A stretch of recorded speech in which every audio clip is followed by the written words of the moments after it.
بينات من الهدى والفرقان. السلام علیکم ورحمۃ اللہ وبرکاتہ. الحمدللہ رب العالمین والصلاة والسلام علی رسولہ الکریم وعلی آلہ واصحابہ اجمعین، اما بعد فاعوذ باللہ من الشیطان الرجیم. بسم اللہ الرحمن الرحیم. وما كان لبشر ان يكلمه اللہ الا وحیا او من وراء حجاب او يرسل رسولا فیوحی باذنہ ما یشاء. بسم اللہ الرحمن الرحیم. رب اشرح لی صدری ویسر لی امری واحلل عقدۃ من لسانی یفقہوا قولی. میں سب سے پہلے اللہ سبحانہ و تعالیٰ کا شکر بجا لاتا ہوں. بے پایا درود و سلامتی ہو محمد مصطفیٰ صلی اللہ علیہ وسلم پر. محترم ناظرین اکرام، گزشتہ کئی ایپیسوڈ میں قرآن مجید کے بارے میں تعارف پیش کیا جا رہا ہے. علوم القرآن یعنی چند ایسے علوم ہیں جن کو جان لینے سے قرآن مجید کو سمجھنے میں آسانی ہو جاتی ہے. یعنی وہ کون سے علوم ہیں جس کو جاننے سے قرآن مجید کو سمجھنا آسان ہو جاتا ہے. تو وہ علوم کو آہستہ آہستہ آسانی کے ساتھ آپ کے سامنے معنی اور مطلب بیان کیا جا رہا تاکہ قرآن مجید سمجھنے میں آپ کو مدد ملے. قرآن مجید کا تعارف اگر رہے گا تو قرآن مجید کو سمجھنے میں آپ کو مدد ملے گی انشاءاللہ. تو آئیے آج ہم 3 ٹاپک پر گفتگو کرتے ہیں. ایک ٹاپک ہے وحی کا معنی کیا ہے. خاص طور سے علماء کرام نے اس ٹاپک پر کافی توجہ دی ہے. مثال کے طور پہ آپ صحیح بخاری پڑھتے ہیں تو صحیح بخاری کی جو شروعات ہوتی ہے اس کا جو پہلا ہی کتاب یا پہلا ہی باب، پہلا ہی چیپٹر کتاب الوحی کے نام سے شروعات میں ہی یہ بتا دیا گیا کتاب الوحی کے طور پر. باقاعدہ حدیث نمبر 2 میں تو تفصیلات آئی، حدیث نمبر 3 میں حدیث کیسے آتی اس کی تفصیلات بھی بیان کی گئی ہیں. اور صحیح بخاری حدیث نمبر 4978 سے لے کر 5005 تک لگ بھگ 27 حدیثیں قرآن مجید یعنی کس طرح سے وحی نازل ہوئی، وحی نازل ہونے کے بعد نبی اکرم صلی اللہ علیہ وسلم نے قرآن مجید کو کیسے لیا، پھر صحابہ کرام کو کیسے دیا، پھر اس کے بعد ابو بکر رضی اللہ تعالیٰ زمانے میں، عثمان رضی اللہ تعالیٰ زمانے میں، عہد با عہد پھر یہ قرآن مجید ہم تک کیسا پہنچا. پوری جو تاریخ ہے یعنی کہ امام بخاری رحمۃ اللہ علیہ کے زمانے تک جو قرآن مجید پہنچا اس کے بہت سارے تاریخی پہلو آپ کو اگر چاہیے تو کچھ صحیح بخاری کے اندر مل جائیں گے. تو وحی کا ٹاپک اور دوسرا مکی اور مدنی، یہ صورتیں سمجھنے بھی آپ کانٹیکس سمجھنے میں مدد ملے گی. ایک آیت کا معنی مطلب اور مفہوم سمجھنے کے لیے کانٹیکس کہ نبی اکرم صلی اللہ علیہ وسلم جب مکی دور میں تھے تو اس وقت پر جو صورت نازل ہوئی اس کا معنی مفہوم وہاں کے ٹاپکس بالکل الگ ہیں. نبی اکرم صلی اللہ علیہ وسلم کی پوری زندگی 63 سال، تو 63 سال میں سے 40 سال میں آپ نبی بنائے گئے. تو 40 سال سے پہلے کا جو عرصہ اس کو کہتے ہیں قبل نبوت، اور نبی بنائے جانے کے بعد نبی اکرم صلی اللہ علیہ وسلم دنیا میں 23 سال تھے. تو 13 سال مکے کے، 10 سال مدینہ کے. تو کانٹیکس سمجھنے کے لیے علماء اکرام نے تقسیم بنا لی ہے مکی صورتیں اور دوسری طرف ہے مدنی صورتیں. تو کیا ہے یہ مکی صورتیں اور مدنی صورتیں، یہ بھی انشاءاللہ تھوڑے سے تفصیلات میں آپ کو بتاؤں گا. مکی مدنی صورتوں کا تعارف، اور اسی طریقے سے قرآن مجید میں جو صورتیں ہیں ان صورتوں کے بھی کچھ الگ الگ نام دیے گئے. جیسے کچھ صورتوں کو سبع الطوال یا سبع طوال کہا جاتا ہے، کچھ صورتوں کو مئین کہا جاتا ہے، کچھ صورتوں کو مثانی کہا جاتا ہے، اور کچھ صورتوں کو مفصل کہا جاتا ہے. تو آئیے ہم جاننے کی کوشش کرتے ہیں کہ ان کا معنی اور مطلب کیا ہے. تو سب سے پہلے وحی کا معنی ہوتا ہے اشارہ، ایک ایسا لطیف اشارہ جس کو خفی طریقے سے اشارہ کیا تھا سمجھنے والا سمجھ جاتا ہے، اس کو کہتے ہیں وحی. وحی کا لغوی معنی اگر دیکھا جائے اشارہ کرنا، دل میں القاء کرنا، بات ڈالنا، الہام. اس کو آپ یہ معنی میں بھی کہہ سکتے ہیں کہ اللہ تعالیٰ نے سارے مخلوقات کے سرش میں، فطرت میں چند چیزیں ودیعت کر دی ہے. جیسے بچہ پیدا ہوتا ہے، بچہ پیدا ہوتے ہی فوراً وہ ماں کے چھاتے کو لگ جاتا ہے اور دودھ پینے لگتا ہے. کون سی یونیورسٹی میں یہ بچے کو بتایا گیا کہ ماں کے چھاتے کو لگنے سے اس کو دودھ مل جاتا ہے؟ دراصل اس کے فطرت کے اندر سرش میں بات ودیعت کر دی گئی ہے. اسی طریقے سے وَأَوْحَى رَبُّكَ إِلَى النَّحْلِ، اللہ تعالیٰ نے شہد کی مکھی کو بھی وحی کر دیا، یعنی کہ اس کے فطرت میں سرش میں اللہ تعالیٰ نے بات ڈال دی کہ شہد کی مکھی پھولوں سے رس نچوڑنے کے بعد اونچے اونچے مقامات پر اپنے گھر تیار کرتی ہے. تو کس نے بتایا؟ اللہ تعالیٰ نے بتا، اس کو کہتے ہیں ہدایت لغویہ، جیسے کہ سبح اسم ربک الاعلی الذی خلق فسوی والذی قدر فہدی، یعنی کہ اللہ سبحانہ و تعالیٰ نے انسانوں کو کچھ ہدایت دی، وَأَعْطَى كُلَّ شَيْءٍ خَلَقَهُ، اللہ تعالیٰ نے ہر چیز کو اس کی خلقت دی اور اللہ تعالیٰ نے پھر اس کا رہنمائی بھی کر دی ہر مخلوق کو۔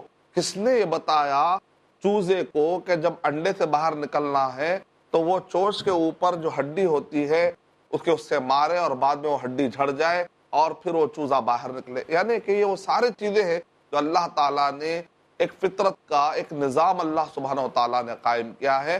تو یہ لغت کے اندر اس کو بھی وحی کہا جاتا ہے، یہ وہ اشارے ہیں، یہ وہ ترتیبات ہے، یہ وہ جو نظام کائنات ہے، یہ جو وہ ہدایات کا سلسلہ ہے جو اللہ تعالیٰ نے فطری طور پہ ایک نظام کے طور پر کائنات میں اللہ تعالیٰ نے چلایا ہے، اور یہ فطرت کے مطابق اللہ کے بتائے ہوئے سنت کے مطابق سب چیزیں ہو رہی۔ کوئی جانوروں کو آپ نہیں دیکھتے کہ وہ بہت بڑی کوئی یونیورسٹی میں جا کر انہوں نے درس حاصل کیا ہو، تب جا کر جانور کو یہ پتہ چلے کہ اب اس کو ٹائم پر گھاس ہی کھانا ہے۔ اب شیر ہے، شیر گھاس نہیں کھاتا، اور گھاس کھانے والے گوشت نہیں کھاتے۔ کس نے بتایا کہ ہماری غذا یہ ہے، ہماری غذا یہ نہیں ہے؟ تب اللہ سبحانہ و تعالیٰ نے ہر ایک کو، ہر مخلوقات کو اس کی خلقت بھی دی، اللہ تعالیٰ نے ان کی تعلیم بھی دے دی۔ تو یہ ایک وحی الگ، اس کو کہتے ہیں جنرل وحی۔ لیکن ایک وحی وہ ہوتی ہے جو شریعت والی وحی ہوتی ہے، جو نبیوں کو خاص طور سے دی جاتی ہے۔ اب محمد صلی اللہ علیہ وسلم کے بعد اب یہ وحی کا سلسلہ ختم۔ یہی وجہ ہے کہ جب سورہ نصر نازل ہوئی، اذا جاء نصر اللہ والفتح، تو ابو بکر رضی اللہ تعالیٰ عنہ رو پڑے۔ لوگوں نے کہا کہ بھئی یہ تو خوشی کا موقع ہے کہ اللہ سبحانہ و تعالیٰ دین مکمل کر رہے اور آپ رو رہے ہیں۔ تو ابو بکر رضی اللہ تعالیٰ عنہ نے کہا کہ دین مکمل ہونے اور فتح کے آ جانے اور اللہ کی مدد کے آ جانے کا مطلب یہ کہ اب دین مکمل ہو رہا ہے۔ دین مکمل ہونے کا مطلب اکلا کہ اب محمد صلی اللہ علیہ وسلم بھی دنیا میں نہیں رہیں گے، مشن ختم ہو رہا ہے۔ اس کا مطلب اللہ سبحانہ و تعالیٰ کی طرف سے جو وحی کا سلسلہ آ رہا تھا وہ بھی ختم، یعنی کہ انسان اب وحی کے سلسلے سے محروم ہو جائیں گے۔ یعنی نبی صلی اللہ علیہ وسلم کے بعد اگر کوئی آدمی یہ کہتا ہے، کوئی نئی شریعت کا دعویٰ کرتا ہے، تو پھر جائز نہیں ہے اس کی بات سنیں ہم۔ محمد صلی اللہ علیہ وسلم کا اب کوئی نئے نبی، کوئی نئے رسول آنے کی کوئی بھی گنجائش نہیں ہے، ضرورت ہی نہیں ہے۔ کہ قرآن مجید محفوظ ہے تو پھر ضرورت کس بات کی ہے؟ جب قرآن مجید محفوظ ہے تو پھر اب نئے نبی اور رسول کی ضرورت ہی نہیں ہے نا۔ کچھ لوگ یہ کہتے ہیں کہ نہیں وحی کا سلسلہ جاری رہے گا، کیونکہ آج جو راکٹ سائنس کا زمانہ ہے، آج تو کمپیوٹر کا زمانہ ہے، computer science, genetic science, D N A science, آج کی جو ماڈرن سائنس ہے، نبی صلی اللہ علیہ وسلم کے زمانے میں یہ سب چونکہ سائنس یہ سب ایجادات نہیں تھے، لہذا اس زمانے کے نبی کو آج کے مسائل کیا معلوم؟ نعوذ باللہ من ذالک۔ کچھ لوگ یہ کہتے ہیں کہ آج میں 21ویں صدی 20ویں صدی میں آج ایک نیا نبی کی ضرورت ہے، نعوذ باللہ۔ تو یہ دراصل اس وجہ سے سوال کرتے ہیں کیونکہ وہ لوگ سمجھتے ہیں کہ محمد صلی اللہ علیہ وسلم نے اپنی طرف سے کوئی چیز بتائی، ایک انسان نے اپنی طرف سے کوئی چیز بتائی۔ محمد صلی اللہ علیہ وسلم نے قرآن مجید اور صحیح احادیث میں جو تعلیمات ہے، کیا محمد صلی اللہ علیہ وسلم نے اس کو اپنی طرف سے بتایا کیا؟ نہیں، یہ تو اللہ سبحانہ و تعالیٰ کی طرف سے۔ اللہ سبحانہ و تعالیٰ غیب کے جاننے والے ہیں کہ نہیں ہے؟ عالم الغیب ہے۔ کیا اللہ تعالیٰ کو نہیں معلوم کہ 21ویں صدی میں کیا ہونے والا ہے؟ کیا اللہ تعالیٰ کو نہیں معلوم کہ 20ویں صدی میں کیا ہونے والا ہے؟ قیامت تک آنے والے حالات کو اللہ تعالیٰ کیا نہیں جانتے؟ وہ حالات کو پیدا کرنے والے ہی تو اللہ ہے۔ وہ سارے حالات، وہ ایام، وہ سارے دن جو آنے والے، وہ سارے مخلوقات جو دن آنے والے، جو راتیں آنے، سب اللہ ہی پیدا کرنے والا ہے۔ تو کیا اللہ کو معلوم نہیں ہے کیا؟ نبی اکرم صلی اللہ علیہ وسلم کو خاتم النبیین کہا گیا، یعنی نبی اکرم صلی اللہ علیہ وسلم نے ارشاد فرمایا کہ لا نبی بعدی، میرے بعد اب کوئی نبی آنے والے نہیں ہیں۔ اور اللہ سبحانہ و تعالیٰ نے قرآن مجید میں ارشاد فرما دیا الیوم اکملت لکم دینکم، کہ دین کو تمہارے لیے میں نے مکمل کر دیا ہے۔ یعنی قرآن مجید کے بعد اب کوئی اور نئی شریعت، ایک نئی کتاب آنے والی نہیں ہے۔ قرآن اور صحیح حدیث، قرآن کی تشریح نبی صلی اللہ علیہ وسلم نے بتا دی ہے۔ اب یہی شریعت ہے، اب کوئی نیا نبی، کوئی نیا رسول آنے والا نہیں ہے۔ اور اللہ تعالیٰ چونکہ عالم الغیب ہے، اب قیامت تک کے سارے حالات سب جو بھی آپ کو قرآن میں مل جائیں گے۔ تو سمپل طریقے سے اگر آپ سمجھ جائیں گے تو ان لوگوں کے آپ جھانسے میں نہیں آئیں گے جو یہ کہتے ہیں کہ اس صدی کے لیے ایک الگ نبی ہونا پڑے گا، نعوذ باللہ۔ اللہ سبحانہ و تعالیٰ کے لیے کوئی بھی صدی نہیں، ہمارے لیے وہ نہیں ہے، ہمارے لیے کہ اللہ تعالیٰ کو قیامت تک آنے والے، بلکہ قیامت کے دن کس کے ساتھ کیا فیصلہ ہونے والا ہے وہ سب بھی اللہ سبحانہ و تعالیٰ کو معلوم ہے. الا یعلم من خلق وهو اللطیف الخبیر. کیا جس نے پیدا کیا وہ نہیں جانے گا کہ مخلوقات کو کیا چیزوں کی ضرورت ہے؟ وہ تو لطیف ہے، وہ خبیر ہے. اللہ کی مشیت یہ تھی کہ گزشتہ زمانوں میں تورات، انجیل، زبور وہ بھی اللہ کا کلام تھا، لیکن اللہ تعالیٰ نے باقی رکھنے کا ارادہ نہیں کیا. لیکن قرآن مجید کو اللہ سبحانہ و تعالیٰ نے باقی رکھنے کا ارادہ کیا. سورہ ہجر نمبر 15 کے آیت نمبر 9 میں اللہ تعالیٰ ارشاد فرما رہے انا نحن نزلنا الذکر وانا لہ لحافظون. ہم نے اس قرآن مجید کو اتارا اور ہم ہی اس کی حفاظت کرنے والے ہیں. شهر رمضان الذي انزل فيه القرآن. آج الزام تراشی کیوں اسلام کے وجود پر؟ آج شک و شبہات کیوں اسلام کی پاکیزگی پر؟ آج پھیلی ہے بدگمانی کیوں اسلام کی نیک عملی پر؟ ملے گا آپ کو ہر کیوں کا جواب اسلام کے سچے اصولوں پر. فیس ٹو فیس بردر زید پٹیل کے ساتھ ہر جمعرات رات 8 بجے صرف i+ ٹی وی پر، بہتر زندگی کے لیے.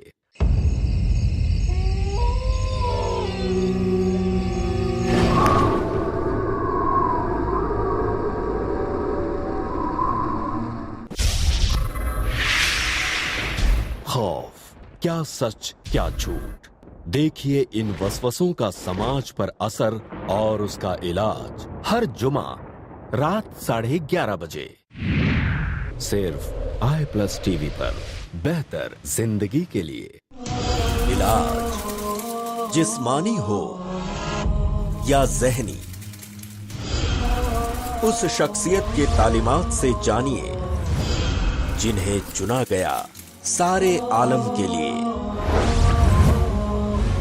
شفا طب نبوی کا خزانہ ہر سنیچر رات 8:30 بجے صرف i+ ٹی وی پر، بہتر زندگی کے لیے.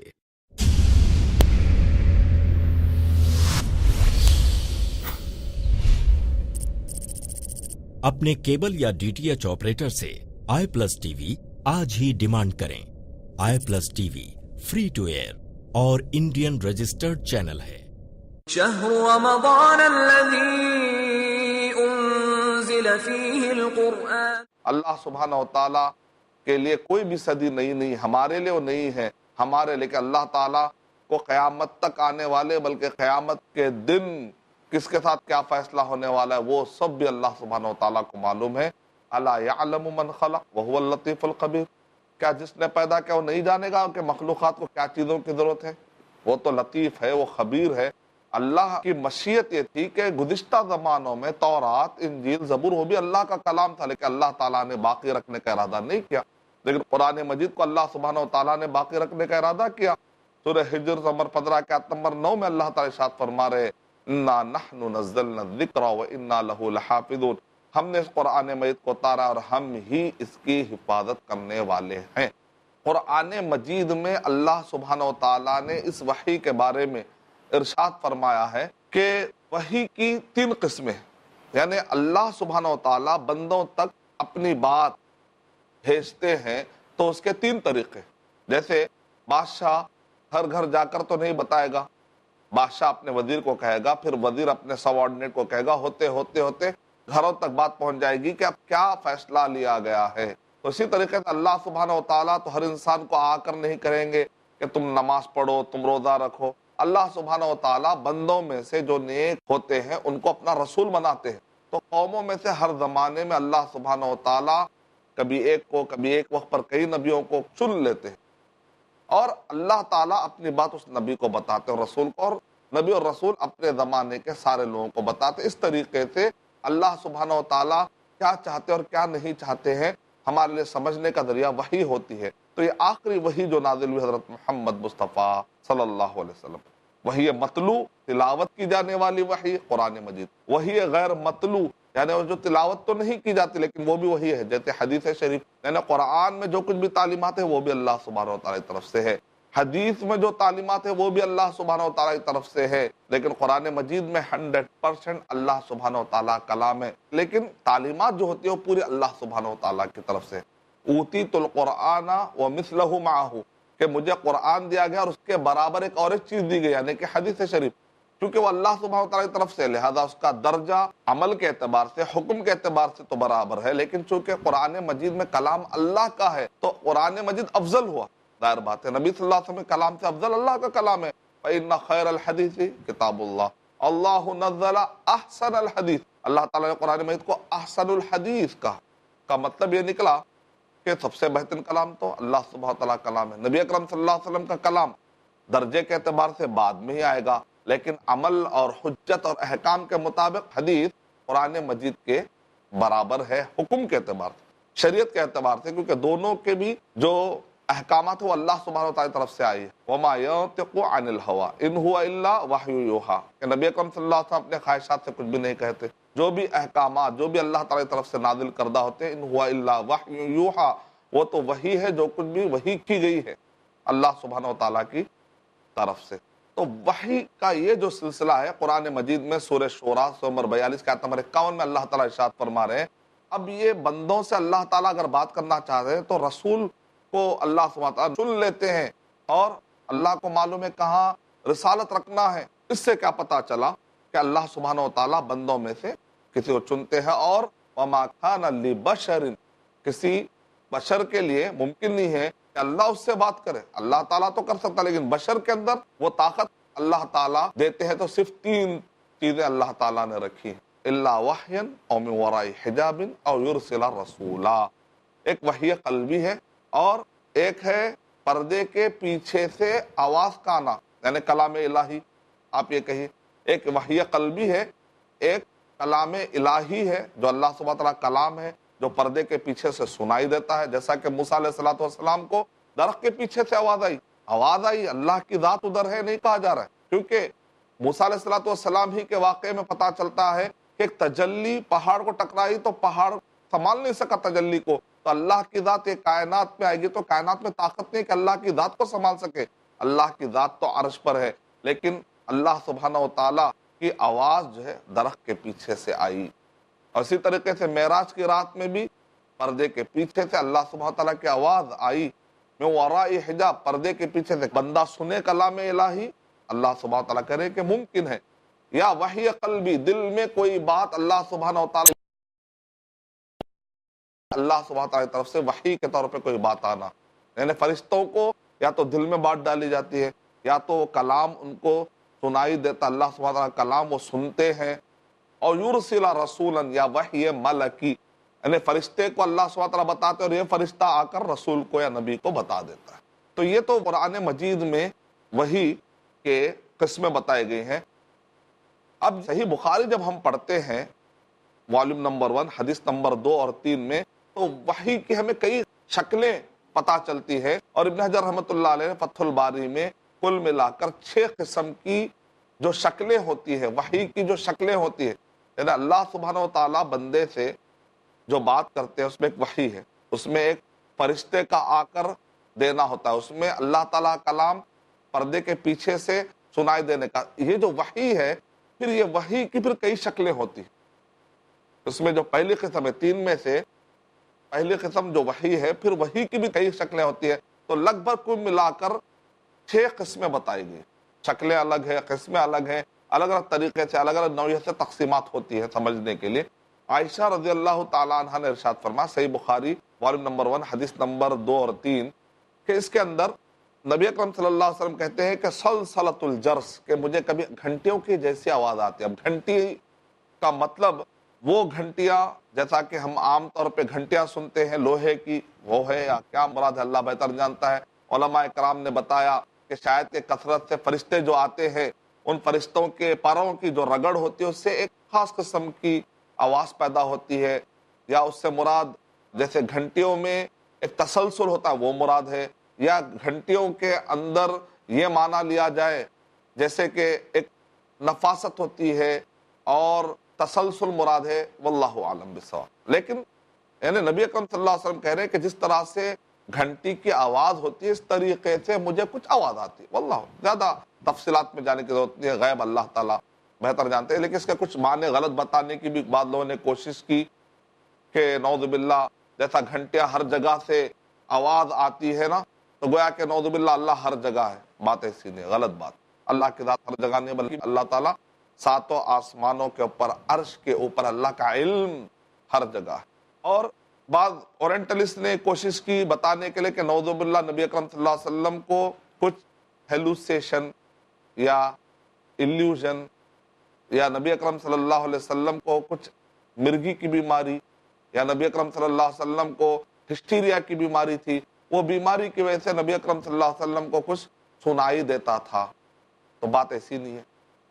نبی اکرم صلی اللہ علیہ وسلم کو اگر اس قسم کی کچھ بیماری ہوتی تو نبی اکرم صلی اللہ علیہ وسلم جو وحی لے رہے ہیں اور جو وحی دے رہے ہیں وہ اتنے واضح کلمات ہیں کہ ایک بیمار آدمی اتنے بڑی بڑی باتیں کیسے کہہ سکتا ہے. بعض اوقات ڈیبیٹ کے موقع پر کچھ لوگ کہتے ہیں کہ نہیں، نبی اکرم صلی اللہ علیہ وسلم کو کفار قریش مجنون اور پاگل کہتے تھے، نعوذ باللہ، تو ہو سکتا ہے کہ انہوں نے اس جنون کی حالت میں کچھ کہہ دیا ہو یا وہ بیماری تھی.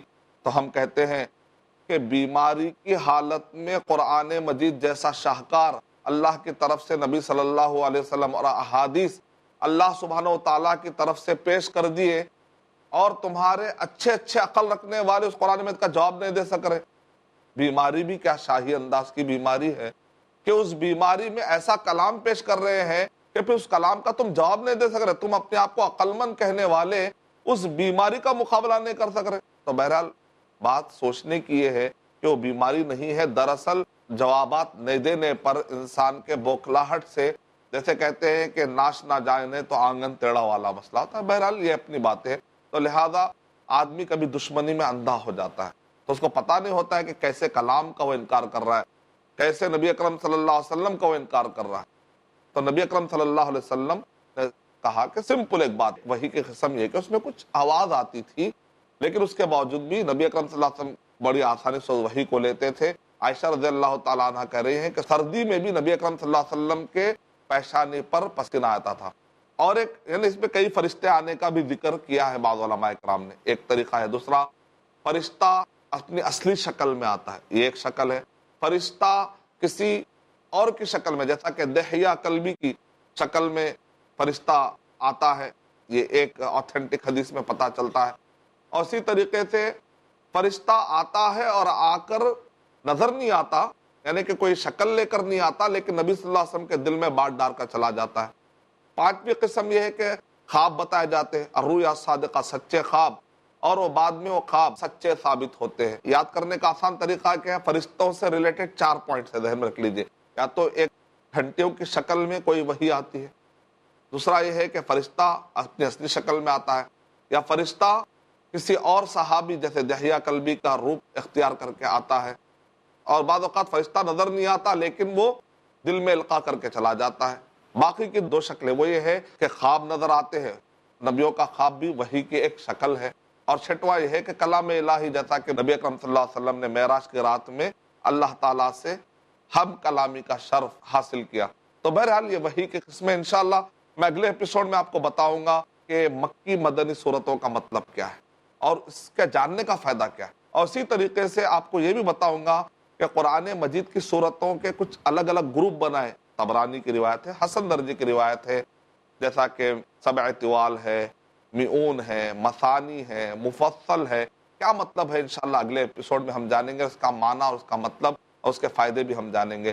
میں اللہ تعالیٰ سے دعا کرتا ہوں کہ اللہ سبحانہ و تعالیٰ ہمارے علم کو علم نافع بنائے. آمین. وآخر دعوانا ان الحمد للہ رب العالمین. السلام علیکم ورحمۃ اللہ وبرکاتہ.